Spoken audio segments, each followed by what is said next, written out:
Coco 怎麼辦？我的先生食物中毒進了醫院，我沒有想到將普通的食物中毒都要花上10,000。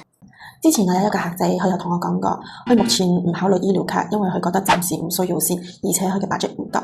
但係喺呢個時候，佢就突然之間聯絡我講，Coco 點算好？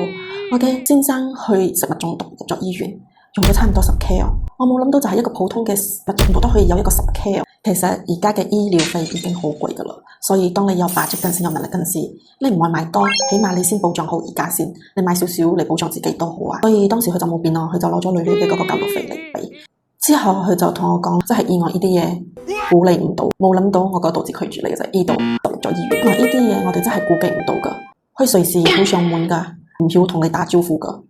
所以如果你冇醫療卡冇疾病嘅話，你就要好好嘅諗下，你手頭上係有幾多錢係可以嚟 cover 到呢個醫院嘅費用同呢個疾病嘅費用。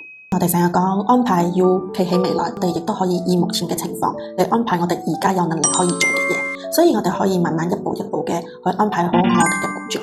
你要知道屋企最主要嘅人係你，所以點都好，你一定要保障好自己，咁樣你至可以有能力嘅再保護你最愛嘅人。每一步嘅計劃都係俾未來嘅以後嘅自己一個安心。我係Coco理財小編，記得點讚關注哦。